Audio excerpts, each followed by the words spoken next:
Good morning, welcome back to my YouTube channel. ಏನಾರ ನನ್ನ channel subscribe ಆಗಿಲ್ಲ, so ದಯವಿಟ್ಟು ಸಬ್ಸ್ಕ್ರೈಬ್ ಆಗಿ. ಸೊ ವೀಡಿಯೋಸ್ ತುಂಬ ಫಾಸ್ಟಾಗಿ ಹೋಗ್ತಾ ಇದೆ ಅಂತ ಒಂಥರ ಫಾಸ್ಟಾಗಿ ಮಾತಾಡ್ತಾ ಇದ್ದೀನಿ ಅಷ್ಟೇ. ಇವತ್ತು ಡಿಟನ್ನ ಯಾವ ಥರ ಅಪ್ಲೈ ಮಾಡೋದು, ರಾಗ ಡಿಟನ್ನ ರಿಮೂವ್ ಮಾಡೋದು ಅಂತ ನಾನು ನಿಮ್ಗೆ ತೋರಿಸ್ಕೊಡ್ತೀನಿ. ಸೊ ನಾನಿಲ್ಲಿ ಇವತ್ತು ಕ್ಲೆನ್ಸಿಂಗ್ ಮಿಲ್ಕ್ನ ಬಳಸ್ತಾ ಇಲ್ಲ, ಕೊಕೊನಟ್ ಆಯಿಲ್ ಬಳಸ್ತಾ ಇದ್ದೀನಿ. ಬಿಕಾಸ್ ಕೊಕೊನಟ್ ಆಯಿಲ್ ತುಂಬ ಬೆಸ್ಟ್ ಅಂತ ಹೇಳ್ಬೋದು. ಅದಾದಮೇಲೆ ತುಂಬ ಚೆನ್ನಾಗಿ ಯಾವುದೋ ಒಂದು ಮೇಕಪ್ ಇದ್ರೂ ರಿಮೂವ್ ಮಾಡಿಬಿಡುತ್ತೆ. ನೀವು ನೋಡ್ಬೋದು ನನ್ನ ಫೇಸಲ್ಲಿ ಎಷ್ಟು ಡಸ್ಟ್ ಇತ್ತು, ಅದೆಲ್ಲ ಎಷ್ಟು ರಿಮೂವ್ ಆಗಿದೆ ಅಂತೇಳಿ.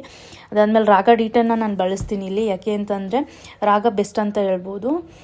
ರಾಗ ಡಿಟನ್ ಫುಲ್ ಫೇಸ್ ಅಪ್ಲೈ ಮಾಡಾದಮೇಲೆ 15ರಿಂದ 20 ನಿಮಿಷ ಹಾಗೆ ಬಿಡಬೇಕು. ಬಿಟ್ಟಾದ್ಮೇಲೆ ಫುಲ್ ಡ್ರೈ ಆಗಿರುತ್ತೆ. ಸೊ ಆವಾಗ ನೀವು ಕೈನ ವೆಟ್ ಮಾಡಿಕೊಂಡು ಕೋಲ್ಡ್ ವಾಟರ್, ಯಾವುದೇ ರೀತಿ ಹಾಟ್ ವಾಟರ್ ಯೂಸ್ ಮಾಡ್ಬೋದು. ಕೋಲ್ಡ್ ವಾಟರಲ್ಲಿ ಸ್ವಲ್ಪ ಮಸಾಜ್ ಮಾಡಾದಮೇಲೆ ನೀವು ಮತ್ತೆ ವೆಟ್ ಪೈಪ್ಸಿಂದ ತೆಗಿಬೇಕಾಗುತ್ತೆ. ಸೊ ತೆಗೆದ್ಮೇಲೆ ನೀವು ನೋಡ್ಬೋದು ನನ್ನ ಫೇಸಲ್ಲಿ ಎಷ್ಟು ಗ್ಲೋ ಕಾಣಿಸ್ತಿದೆ ಅಂತ. ಸೊ ನಿಮ್ಮ ವಿಡಿಯೋ ಇಷ್ಟ ಆದರೆ ಲೈಕ್ ಮಾಡಿ. ಸೊ ನೆಕ್ಸ್ಟ್ ವಿಡಿಯೋದಲ್ಲಿ ಸಿಗ್ತೀನಿ. ಓಕೆ, ಟಾಟಾ, ಬಾಯ್.